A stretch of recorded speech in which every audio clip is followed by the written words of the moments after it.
This is 365 Sports, powered by Sikkim365.com. Welcome to the Triple Option. Here's your host, Paul Catalina. Alongside the lovely and talented Garrett Ross today, as Pierre is in Mexico. Okay. And cannot join us. So we can't begrudge him that. He is on vacation in Mexico, and he just moved. So I think the best thing to do after you move is leave the place you just moved into. I would agree with that. We talk about the wear and tear and how much of a nightmare it is to move anywhere, so I think you should definitely treat yourself if you've pulled that off successfully. Yes. We're going to talk a lot of March Madness here, We're going to save a little bit of time at the end of the show for Justin Fields and how that affects the draft in our weekly, daily NFL Draft Rapid Fire segment. But mostly today, we're going to talk March Madness, Garrett, because it is underway. Yep. And the tournaments this weekend were wild, so we'll get to that in a second. I do want to circle back to something that we talked about on Friday's show when you and I were hosting, and we've been doing this a lot lately. We have. But my best friend from when I was 12 years old, Billy, came to visit me this weekend. Mm-hmm. And it's the first time that he has gotten to meet Amanda because he was not able to make the wedding and the festivities and all that because of pre-planned trips and all that. So he has never gotten to meet Amanda. And so it was a big moment, that you're, obviously, like, you have friends in your life whose approval you still somewhat seek, or like you trust their opinion so much because, we've been friends for 32 years, right? Yes. So most of our lives, like, we've known each other. So, but I was confronted with the fear of, I'm going to be embarrassed quite a bit this weekend because he knows the most embarrassing things about me from my youth, and she knows the most embarrassing things about me from my, present. And that's exactly what happened.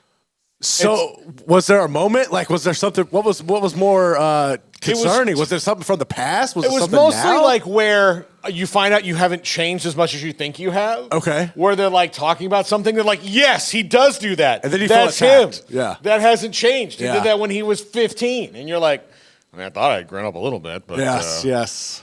I mean, and then like it's just that. But, I went axe throwing. We went axe throwing. It was my first time axe throwing. Emery, you ever been axe throwing?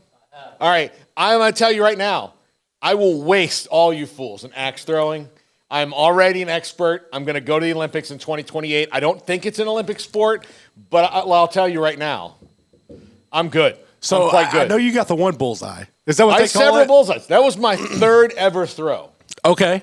Third ever throw. So like one bounced off, another one didn't hit the board. I adjusted my technique, bam, bullseye. So, okay, that's what I need to know on the bounce back. As an ogre, I have a tendency to make things worse than they seem to be. So if I am to throw, am I good on the bounce back if it comes back? Yeah. I mean, they're not also like very sharp axes. Right, okay. So they're not, but I'll tell you right now, I'll take anybody in the chat room comes to Waco and wants to challenge me to axe throwing, I will waste you. I think we need to set this up somehow. We need to will this destroy you in axe throwing. I've not been a prodigy in anything, but God put me on this earth to hurl axes. I'm telling you right now, I don't care if you've been hurling axes your whole life. I am the Babe Ruth, the little orphan in Baltimore who they're like, oh, look at this kid, he can play baseball. That's me. There's like a lumberjack child in Minnesota right now just waiting to call you out. Oh, listen, I will waste him. He can go cry to Babe the Blue Ox statue. I don't care. Alan tells me that axe throwing isn't a sport. Oh, I'll make it a sport. If curling is a sport, axe throwing should be. Yeah, come on. And it's probably more of a Winter Olympic sport. Yeah. Which, again, would be a challenge for me, going somewhere where it's cold or even fake cold, like to have to do the Winter Olympics sometimes. Like Sochi, it didn't snow enough, so they had to bring in fake snow. But, no, I think I can do this. I think I can do this. Okay. So, I'm just telling you, right now, I'm a project. I'll be on the medal stand and they'll be telling the story of like 48-year-old Paul Catalina has dominated all of these young axe throwers with dreams. It is the best Olympic story since Michael Phelps. Those kind of things. That's what they're going to be saying. I like it. It's almost like when darts and bowling got real popular in like the late 90s. You remember that? Yeah, absolutely. Yeah.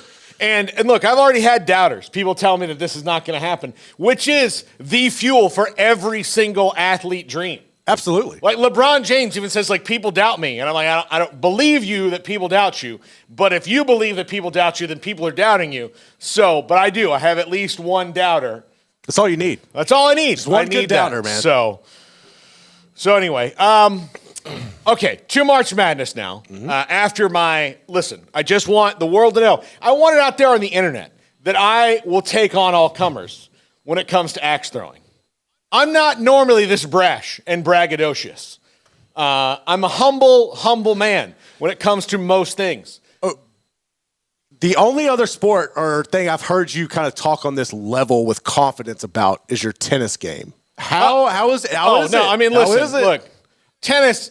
I am the look, if you're, I'm the best bad tennis player in the world. That's fair. That's what I'll say. I'm not bad. I know that when I have my game going, that there are some kids that go to junior college playing tennis that I could beat because they should not be playing tennis. Right. But the junior college needs kids to play tennis, so they let them. Okay. I could play tennis at the junior college level. That's all I'm saying. That's what I'm saying. I could play tennis at the junior college level. I respect that. Yeah, I could. Absolutely. I know people are looking at me and like, look, your blood runs full of gravy. I get it. But at my peak, I could be a junior college tennis player. I like it. I need to see it. I like it. If I can get the gravy out of my blood, which you know I've done in the past. You have. And I will do again in the future eventually when I have the gumption. I will do it again, and then I maybe could be like a 50-year-old junior college tennis player. I'll see what MCC's got going on. I like it. That's humbling. J.R. Smith played golf. He did, yeah. Yes. So I could be that guy. I think I can handle it. All right, so the bracket is out. And the story, obviously, this morning so far is not who's in so much as who's out. And we'll talk about, let's get the negative out of the way first, and then we'll go into the positive, because if you watch, like, the Big Ten championship game was awesome. The SEC had a really fun tournament. The Big 12 was really interesting, how Iowa State. Houston, I think, energy-wise, hit the wall. I mean, that was a home game for Iowa State, and they were fully healthy. Yeah, they were fully healthy. Like, Houston has, and I said this, if you're going to lose, lose now where you get to play another game. Yeah. Don't lose anytime after this. You go home and you wait till next year. So, and the way that the transfer portal is about to go crazy, holy cow. There's no guarantee of who's going to be what and where next season. So, this is going to be a really interesting tournament. I think it's going to be super fun. But let's talk about some of the negativity coming out of it so far, which is you've got three teams that got their bubble popped, and it was because of the bid stealers like Long Beach State and Oregon and NC State. Temple didn't make the tournament, but they wound up stealing a bid because by USF not winning that tournament, it meant that there was going to be two teams out of the American at least, which means it's going to take something away. I think that's the one that Temple took Oklahoma's bid. I think that's the one that makes the most sense to me. And so, but St. John's, Pitt, and Oklahoma have all declined invites into the NIT because they feel that they were wronged. Oklahoma and Pitt, I really don't. Oklahoma maybe a little bit, but they were 4-12 against Quad 1. Right. So they had plenty of Quad 1 opportunities. Pitt was 343rd in schedule. St. John's, I think, got a little bit of a raw deal. Indiana State got a raw deal. Here's where I don't agree with skipping the NIT. Okay. I have seen it. The NIT, it's like a bowl game in football where, look, even if you're the guys who are coming back, and again, with the transfer portal, I understand how maybe you don't see the value in it anymore because you might have a completely new team next year. But I really do think the value of the NIT to a lot of these teams is that you can build a lot of momentum and continuity and find out how you can win a tournament the next year. And the reason I say that, as I've seen teams do it, particularly here, Baylor's 2 deep NIT runs, one of which ended in a championship, fueled them on to become what they are now. Right. And I think that's a mistake. I understand, like, I'm not begrudging them doing it. I just think that you are missing out on an opportunity that may not be the same because of the way that rosters shuffle, but I do think that it's a little bit of a missed opportunity for the guys who are going to be back there at those schools next year.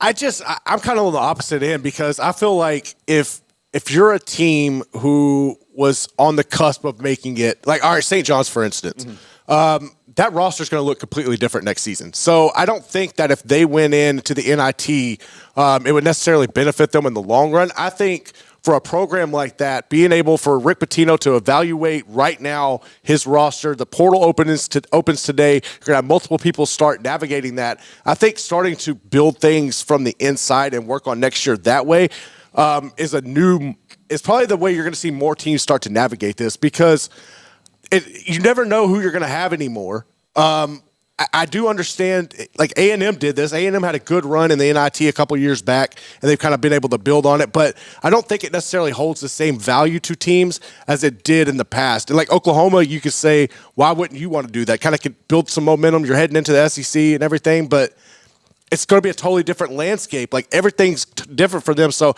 I don't mind teams opting out of it. And as this continues to go on, and the conference, if they do expand in March, I think that's going to have even more negative repercussions for the NIT going forward. And I don't know what its sustainability is in the long term, honestly. Well, that's true. And look, if they go to 76 teams, which Brent Yormark said, I mean, it's going to really hurt the NIT. Because nobody wants to do it now. So what makes you think if you expand it and then you're left out? Like, I don't know. Yeah, no, I agree. It's going to be a weird thing. And this goes back to the conversation we had on Friday about, if you missed that, I apologize, but we were talking about Greg Sankey and we need to have more spots for the power leagues.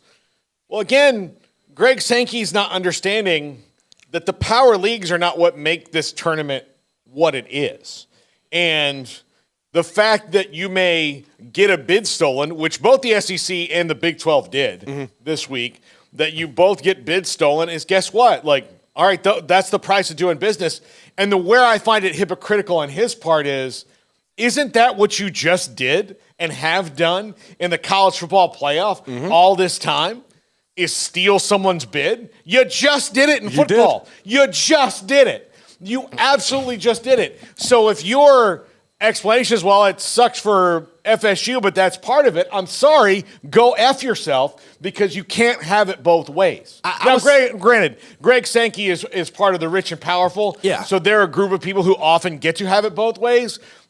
But that is what makes the tournament good. That is why people watch and will find ways to, I saw Go Look and Gojo talking about this today. Is that this is the time of year where most men schedule their vasectomies because then they can have 4 days of recovery to watch basketball. So if you're a urologist that specializes in the snip, you're banking on the outpatient procedures this week. This is probably what's paying for your vacation in Fiji. Definitely is. And this is why they do it, because people want to stay home. Not just guys.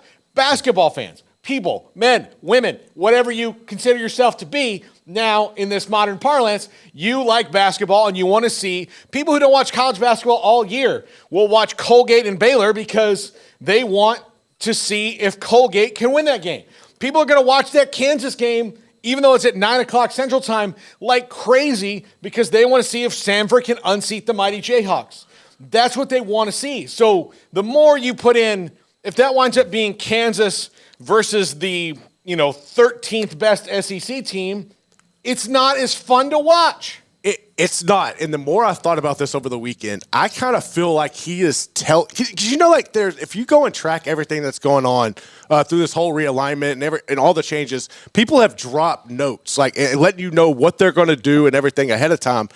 The more I think about his comments lately, it makes me wonder if he is telling people straight up that within 5 years, the financial gap between the SEC and the Big Ten is going to allow teams in those conferences to poach these group of 5 rosters financially. So if you're a FAU that had a hell of a run last year, you're more than likely going to have your whole roster taken by one of these schools. And they're telling you straight up right now that we're going to load up and we're going to have more players over there. I think he's kind of letting you know that the how it's set up right now, that the little guys probably isn't going to have a fighting chance because we're just going to buy all their star players in the future. Yeah, which sucks. Yeah, every time I hear that he has the best interest of college athletics at his, at the core of everything, I don't completely believe that. No. I don't really believe it at all. Now, look, Tim Brando has told us that he thinks that Greg Sankey sees that. And I don't disagree with Tim because Tim knows him and I don't. I've never met Greg Sankey. Greg Sankey probably doesn't want you to meet me. Like there's probably like no part of him that has any kind. He doesn't care who I am. He'll never care who I am. I mean, so it's not that. It's just that I just see how things are going and how everything has been me when it comes to these things. And further tournament expansion is a me thing. Yep. That's what it is. And so I don't think that making this bigger so that and the thing is that if you're making this bigger so that teams like St. John, like the Big East got really screwed this year, I think. So did the Mountain West? Yeah, in the Mountain West. And then, like Virginia, I think Virginia is only in because they won the championship a few years ago. Otherwise, they have no business being in there. This is not Tony Bennett's gold star, I think you can make a case for Gonzaga in that matter. Like, there's no way in hell Gonzaga should be a 5 seed. Yeah. Well, I mean, because they did not do well in their non-conference for the first time ever this year. So those are things that have to change. But so if you're going to make sure that you can get some teams like St. John's and Indiana State in, then I'm for that. But this is not what he's talking about. He doesn't want St. John's in. He doesn't want Indiana State in. He wants Ole Miss in, and that's not how it should be. Nope. You've got I don't know. Maybe, and I don't know how 76 works. Like if it's if there's just way more playing games or something like that. I don't know. But however it works, and it's probably going to happen because we don't want it to. Oh, yeah, exactly. I think if you took a poll, if you walked into every stadium and did it so it's different now because you can just go on your phone and do it. But and now they probably just throw a QR code up on the screen, you scan your phone and you do it. But at Major League Baseball games before the All-Star game, they had All-Star ballots out. Mm-hmm. And everybody can vote so many times. So the ushers will come around and hand everybody, here's your 10 All-Star ballots. Right. And then there would be a little cheat sheet of where to find all the players for the home team. Now, that's a little bit scamming it, but and it's a popular vote, so who cares? But if you asked everybody, would you like to see this tournament change in any way? When they walked into the stadiums that they're going to, the people who are going to the games, I guarantee you it would be overwhelmingly leave it the hell alone. Don't touch it. Don't do anything to it. It is as good as anything can be. Don't touch it. But again, when it comes to what the fans want and what the powers that be want, there's always we're going to give you a little bit what you told us you wanted, but we're going to change it just enough so that it benefits us more than you. No, yeah, you're spot on with that. And the only thing I'm thinking of about that is when they expanded from 64 to 68, I know I was not a fan of that. But how long has that been? 3 or 4 years now? It's been a while. And I can't even really tell a difference. So I don't know if that's one of those things. I didn't mind, I thought it was a bad idea, but when they put it's essentially just more playing. Yeah.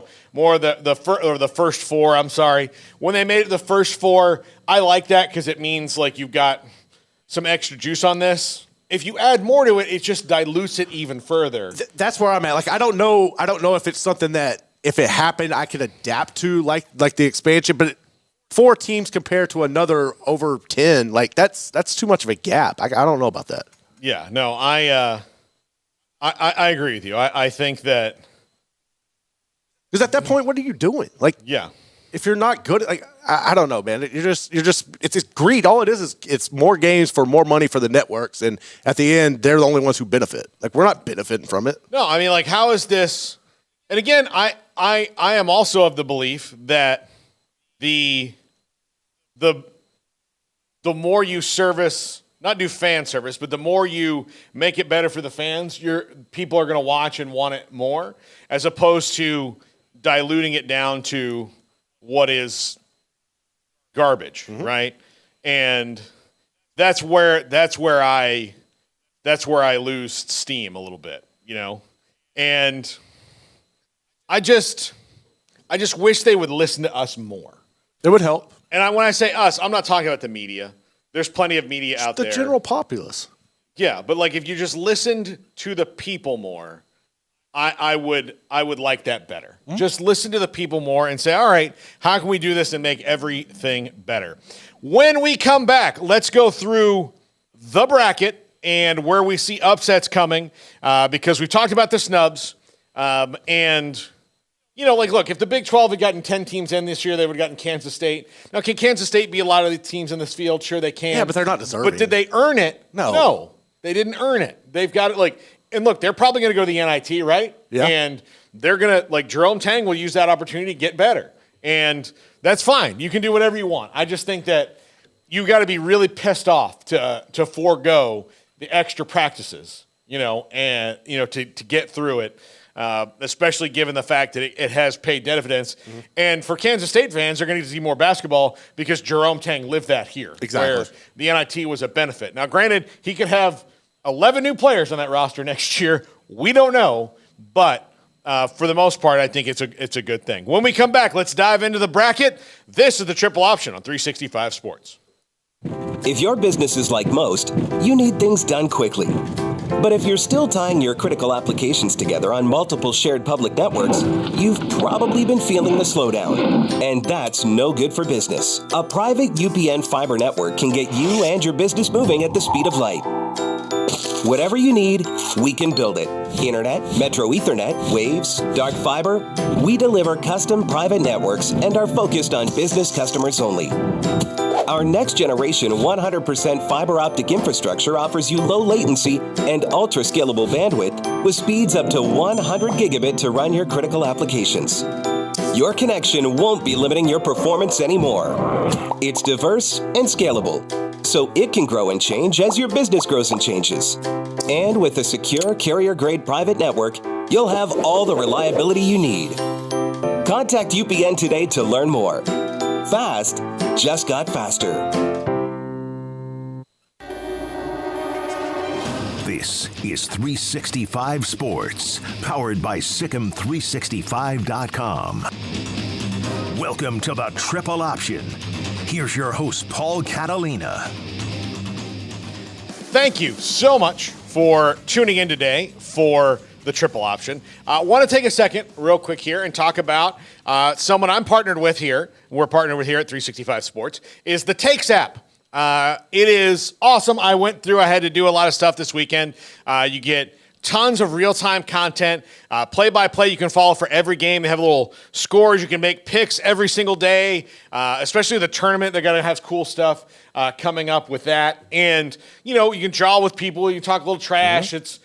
I would say it's got so many features where you can do, you know, video posts or photo posts or just a regular text post, like all these different things. It's really fun. It's different. It's just for sports. So it filters out a lot of the noise that is some of the rest of social media. So this is just for sports. So if you are interested in Takes, let me just put up the link where you can go to the App Store and get it because, Garrett, you have not done this yet. You've not done it, and I asked you to. I went and looked, and it looks very cool. Yeah. From what I could take away, it reminded me of Twitter, but it was all sports. And I love that because it got rid of all the noise, and which has gotten worse since everything has the great change, we'll call it. Yes. But yeah, I'm a big fan of this take stuff. Yes. So Garrett's, I'm going to make everybody in this room do it because, I can. But I'm going to put the link up in the chat here for you guys right now. So go ahead, go to that link and download the Takes app. It's really fun. I had a fun time doing stuff. And I also like that I can do, I'll tell you, because I'm not good at social media. Mm-hmm. Like as far as like I'm going to be 44 a month and a day from now. So in a month, I will be 44 years old. I can do social media how it was when it started, but how it is now, I'm very bad at it.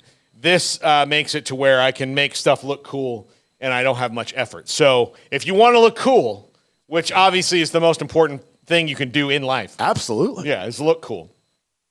Then you can do this. So I would, I know Scotty B downloaded it. A couple of people in the chat from Friday did. So please give it a look here at the Takes app and go follow me on Takes. It's just at Paul Catalina. It's easy to find me because it's my name. Yeah. So anyway, Garrett, the bracket is out. It is 8 teams from the SEC and Big 12, and either one of them could have got 9 in a non-bid Steeler year. So I'm looking at a bracket right now, and I have 2 1s and 2 2s in it, and I don't really want to do that because I do think that some of this might go chalk, but I think there's going to be some things we don't expect here. We'll talk about the Big 12 and how they made out. I don't think they did as well as they would have wanted to seeding-wise. With Houston taking that loss that knocked them out of the number 1 overall seed, I still think that UConn might have gotten it anyway, but they're still a number 1 seed. They have a pretty interesting path in having to play either Nebraska or A&M in the second round, and those teams are both playing really, really well. Yeah, they are. And then, James Madison, Duke, Wisconsin, all down there for them as well. So that one is a very interesting path. I think Duke could make some noise. I think A&M or Nebraska could surprise some people. I think James Madison, who I think their coach is probably going to be the number 1 target at West Virginia, I think they could make a lot of noise. But ultimately, I think, in the South, it's Houston's to lose for sure. And there's not a lot of teams that I see really, really scaring them, although it could be interesting. Yeah, I would think coming out of the South. Especially with Kentucky in there, too. Yeah, Kentucky's that's the one. playing their best basketball towards the end of the year. Yeah, there's a lot of smoke around Kentucky and how good they are. They're still a very young team right now. And obviously, Coach Calipari has been in these situations before. Now, he's done a hell of a job recruiting. He's got a great class coming in next year. I think Kentucky is built to have a better run going forward. I kind of have them getting beat by Marquette. I think Marquette ultimately gets Kentucky in the end.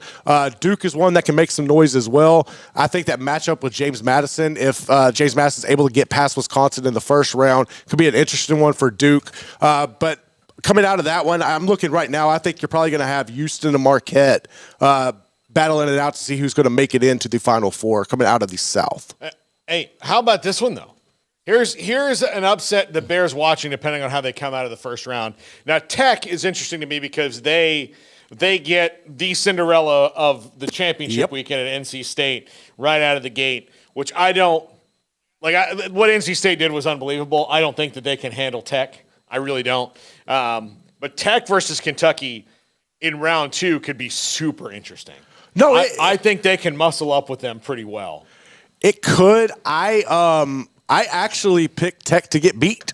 I liked what I saw from NC State. I think their presence in the middle down low is something that the Red Raiders would struggle with. If Pop Isaacs does not get things rolling, then I think that's one where they could kind of get upset by the Wolfpack, and that's where I'm expecting, or that's what I'm expecting to happen. I got Texas Tech getting upset. Yeah, and so you do. I do. Wow. Yeah. No, I just don't. They had to play so much this last week. I just think that having to play Tech is going to be too much. In the Midwest, I mean, I want to take Purdue. I want to take Purdue to get there. Yeah. Because they've been so good. But then again, here they go. They lost in the conference tournament. They should, Matt Painter's got to do it before I really get there. Plus, Tennessee, who did not play their best basketball in the SEC tournament and has Dalton Knecht, who's, player of the year type of a guy, so amazing. I think Tennessee gets out of that one. That's who I would take. But there are some interesting things along the way.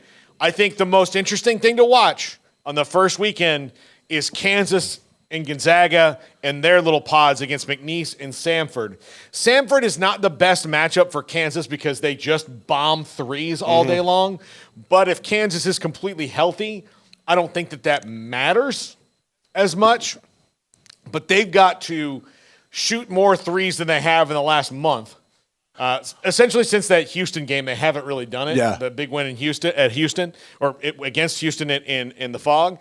They've got to do better on that. I know that it's a scary one for Kansas fans. I think Kansas will have the ability to defend it a little bit better than most that Samford has played this year, but that is a scary one. And McNeese versus Gonzaga, I'm taking McNeese now. Will Wade. I love Will Wade. Will Wade, he's going to find himself, so he's going to get one of, Louisville's trying to go after, no. Well, I guess they can't really because Will Wade was wrapped up in that same scandal. So they can't really go after Will Wade. But again, he's going to land somewhere. He's going to land somewhere because everything they got in trouble for is legal now. If I'm Texas, I'm calling Will Wade right now. Or once the tournament's over. No, I like McNeese in here. Dude, he is such a fit there. He knows the conference too. Oh, that's dangerous. I like McNeese in here. I have McNeese actually making a push through. I have McNeese upsetting Kansas and getting beat by Purdue. Looking at this one, man, Purdue's kind of in the same boat as Creighton in this bracket where they're never really live up to the expectations year in and year out. You talked about Payton. I think you made the same argument for McDermott. He's had some good teams there, but when it comes down to it, he kind of gets in his own way, or they just can't find the power, the firepower in the end. I think Creighton can make a good run to Tennessee, but I'm with you. I like Tennessee coming out of the Midwest. They're just a really dangerous team who's playing some good basketball right now. Yeah, I think that they're gonna be lethal to watch. And then in the East, I just can't pick against UConn. They're too good. They score too much. Now they will have to get through probably FAU. I mean, FAU Northwestern is an 8-9, but I'm leaning towards FAU just because the experience. Probably Auburn, although San Diego State, UAB, all that, even Yale. Look, I've watched Yale win a first-round game with my own eyes. Yeah, you have. So in Providence, Rhode Island, the most lily-white town I've ever been in my life. Imagine that. Seriously, there's Italians there, so that's not really, but mostly Providence, I saw no diversity. You're not going to.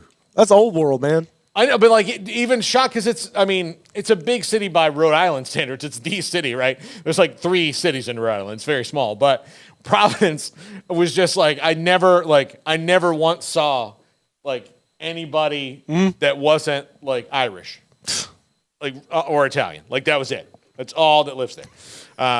It was very bizarre. I imagine. Even coming from I went to a high school that was, believe me, not diverse at all. It was even worse than that. Oh, that's terrifying, honestly. It's one of the things you're man, I don't know about this. Here's the thing. It was worse than Salt Lake City. Ooh. Yeah. Okay. That place, again, you're talking about most people looking the same. Salt Lake City, a lot of people look the same. A lot of the same. But there's more. It is. Absolutely. It was such a weird thing to experience. It's that's one of the reasons I like traveling is you get in this melt, you go in these cities and it's just this big melting pot of different cultures and people and all that stuff. And then sometimes you walk into a place and it's not a melting pot. It's just a cabinet of ingredients. Yes. Of one ingredient. So, but yeah, that was how Providence was. Anyway, that's neither here nor there. Iowa State's in that side of the bracket. I'm buying big on Iowa State right now. They're playing so well. They play ferocious defense. They can score when they want to. They can get locked in. Illinois is going to be a tough out for them if they get down to them. But Illinois has to go through 2 Big 12 teams to get to what would be UConn. And BYU bombs threes. That's going to be a hard one. I think Illinois gets through them, but I still think that it's going to be very interesting to see what happens when they have to play a second Big 12 game in a row against a team that plays a lot better defense than BYU does. I like Iowa State in this. I just don't like anybody to really get past UConn. Yeah, I don't either. I think I have UConn beating Iowa State to make it into the Final Four. Iowa State kind of concerns me because we see Big 12 teams when they get in the tournament, as aggressive as they are on defense, if they get an officiating crew who's going to be calling soft foul or, like blowing the whistle all night long, I think that could kind of hurt them. But I still like their makeup of that team right now in general. BYU, yeah, I think Illinois gets them. Illinois is another one of those teams talking about like Purdue and Creighton, where I'm still kind of not sure on Brad Underwood there on like sustaining and being able to win big games consistently. Drake's one that's kind of interesting there, but I think Iowa State can handle them. The only thing with the East, and are you surprised they put all 4 Power 4 conference champions in that side? Yeah, that is weird. That is very weird to me. That is very weird, yeah. So, yeah, UConn, Auburn, Iowa State. And and Wazoo. Wazoo won the tournament, right? I believe so. Who won the pack? Or did Oregon? Oregon won won it. Oregon won it. Never mind. But, and Wazoo, like, here's the thing about Wazoo. Their coach is probably leaving. Yeah. And not because he doesn't want to be at Wazoo. It's because the financial stuff we talked about on Friday where – they're going to get like $13. $360 million, yeah. Or $360,000. Like, what the hell is that? All right, group of 5, you get all this much money. Oregon State and Washington State, $12. Yeah, good luck. We will buy your dinner for one night at a very inexpensive restaurant and only one of you. Don't ask us. Do not ask us. Do not supersize or upscale anything. You are responsible for charges. And you get lukewarm water. No drinks. You have to have a separate ticket. Poor Washington State. So, I can tell you one thing. I've been on the road and like with people and like they'll like split their meals and their drinks when I'm out with them because the company's not going to pay for the drinks. I did work for a company where that was not an issue. One of the few benefits of the last place we worked. Yes. Again. Yes. Never an issue. Not an issue. Never an issue. Okay, so. The West bracket, North Carolina is the 1 seed in that one. Very interesting path for them in that this could be the time we finally see the Drew brothers play each other, but it would only happen in the Elite 8. So I'm taking Grand Canyon in the first round. I am too. Against St. Mary's, but I don't know if they have enough to beat Nate Oates in Alabama. No.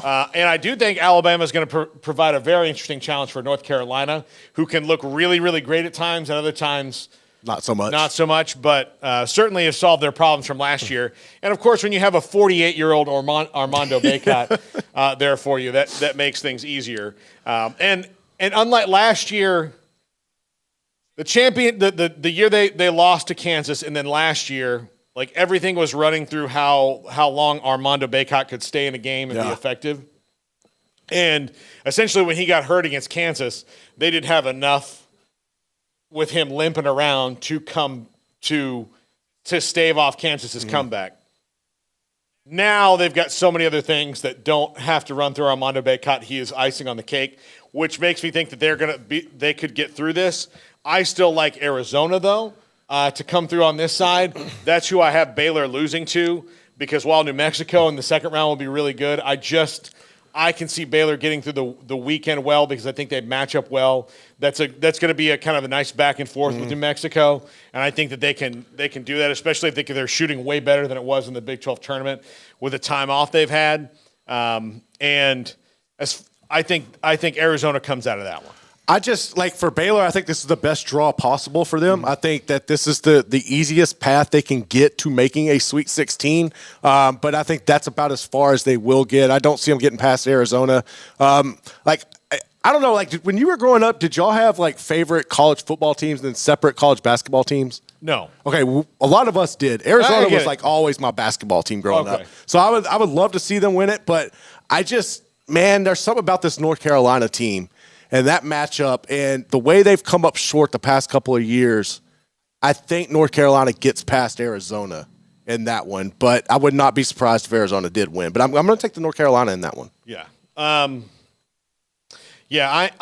leaning towards UConn winning the whole thing. I'm not ready to say that yet. I need to still really look at this. It's really hard to do it 2 years in a row. Some teams of note that I want to talk about before we hit the break. Texas, I think probably wins because they've got Colorado State or Virginia in the first round, which I think is going to be Colorado State. That would be a bad matchup for Texas too. I think they should beat Colorado State, but I think they're as vulnerable as any single-digit seed in this entire tournament. I really do, because they're so scattershot and all over the place. I would have bought more into Florida, making a bit of a deeper run with as much as they can score, but having their big center break his leg yesterday. Yeah, that's bad. Kind of like you saw what happened after it.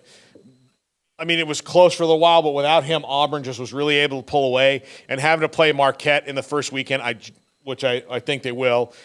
No offense, Western Kentucky, best of luck to you, but Marquette's really good. I just don't think that wound up well for them. And even then, so say they even got through that, then it would be Texas Tech or Kentucky.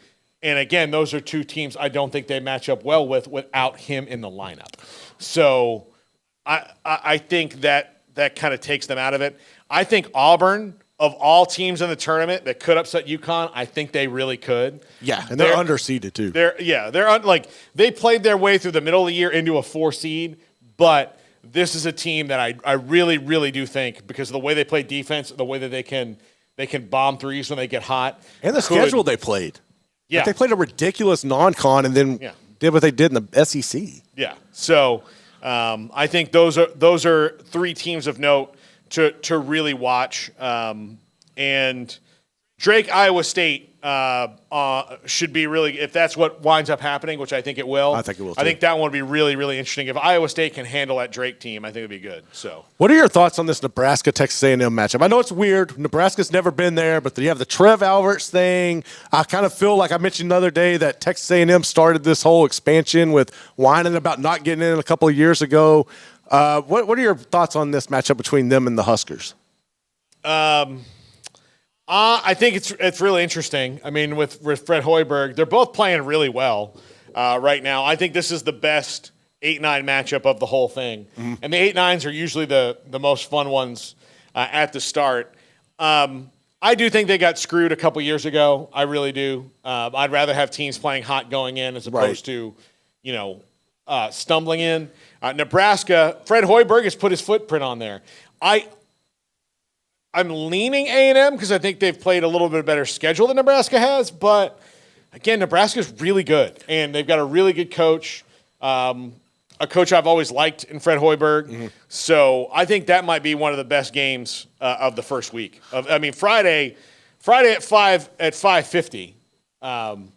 That one's going to be fun to tip off and watch. So. No, it is. I haven't watched Nebraska this year, full disclosure. I've watched A&M about 5 times, and every time I've watched A&M, Wade Taylor has just taken a game completely over and gone off. Now, I know he's pretty inconsistent there, but, we talked about Tolan Buchanan the other day about what is going on down there with Buzz and everything. I think this is a big tournament for him in general, especially with Texas coming in. I know I hate to always do that, but, that's a factor that's going to be in the room next year that Buzz is going to have to account for as well, as far as outside distractions. So I think that can make Texas A&M having a decent run, which, they're probably going to get beat by Houston in the second round. So they got to at least get out of the first round. Yeah, they do. They need to, I think for their level of perceived swagger that they have. That's a good way of putting it. They need to do that. No, I completely agree.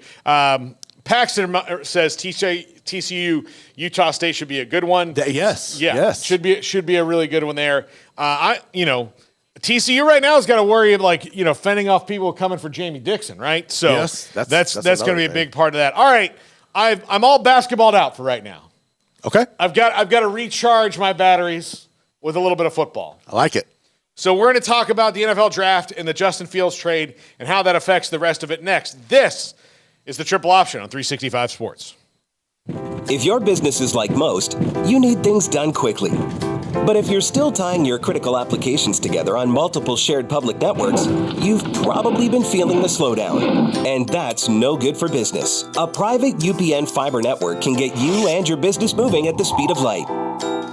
Whatever you need, we can build it. Internet, Metro Ethernet, Waves, dark fiber. We deliver custom private networks and are focused on business customers only. Our next generation 100% fiber optic infrastructure offers you low latency and ultra scalable bandwidth with speeds up to 100 gigabit to run your critical applications. Your connection won't be limiting your performance anymore.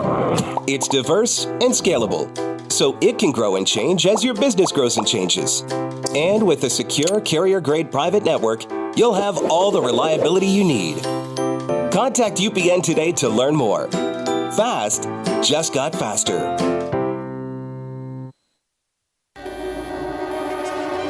This is 365 Sports, powered by Sikkim365.com. Welcome to the Triple Option. Here's your host, Paul Catalina. Welcome back. A little bit of a football, just a digestif today. Digestif. We had the basketball aperitif, we had the basketball main course, and now the digestif will be football. And it's because, and I'm trying to do more and more NFL stuff, because here's the thing. I have very few realms of expertise in this world, but I do feel the NFL is one of them. It is. So, especially the draft. You're definitely a draftnik. Yeah. So, but I do think this Justin Fields trade and the way that it affects the draft is very, very interesting. For one, I don't know why the Bears – I mean, there were some factors in there, but why the Bears did this now? It seems stupid to me. And why they got a 6th-round pick for next year that could be a 4 based on playing time. And for the Steelers, they've got some competition in their quarterback room. They got somebody who can legitimately push Russell Wilson. And if Russ gets hurt, I don't think he's getting the starting job back. I like Justin Fields. I think if you run the right offense around him, I think he can be very effective. And I think the Bears saw that, but they also saw the opportunity to take Caleb Williams. I just don't know why they didn't do it. I would have traded Justin Fields at the draft after the wave of quarterback goes through, and one of those teams, like, say, the Broncos doesn't get one, and then you can maybe get more for him, and maybe something in this year's draft, because as it stands right now, with the trades they've made to build up for Caleb Williams, which I do like that they're building up and trying to have the best roster for him available when he gets there. Getting Keenan Allen is good for Caleb Williams. Getting who they have, like they have Keenan Allen and DJ Moore, and they've got a good lineup for him. And they've got that pick, and they've got the number 9 pick. They only have 2 other picks after 9 in the entire draft. So they only have 4 total picks in the draft. Now, they've had a lot of picks the last few years, so maybe that all comes out in the wash. Right. But I don't like what the Bears got for this, and I really do like it for the Steelers because I don't think Russ has much longer as an effective quarterback. But they've got options now, as where last year it was what's the best bad option you have in Pittsburgh. And that team still was good kind of around the bad quarterbacking. No, I mean, I think if you're Pittsburgh, you kind of look at this situation and hope it's similar to what you got with in Kansas City with Mahomes and kind of sitting behind Alex Smith there for a little bit. Because I don't think Russ – I don't really know – I feel like the way things ended in Seattle was weird. The whole merger and trying to put him with Sean Payton was never going to happen. That was never going to work. And I just feel like there's more opportunity for him. I think a fresh start can help, but I don't know how much left he actually has in the tank. But I think Justin Fields can definitely push him. And if anything, there are things he could pick up just intangible or communication skills, some things that he can learn from Russ to benefit him before. But I think that in the future, I think Pittsburgh can have a lot of success with Justin Fields if they put the right pieces around him. Yeah, no, I agree. I think they've got they've got nowhere to go but up with that situation from last year. And again, Arthur Smith is the new offensive coordinator there. I think that will work out for them well. And I think how it affects the rest of the draft is, we mentioned Denver.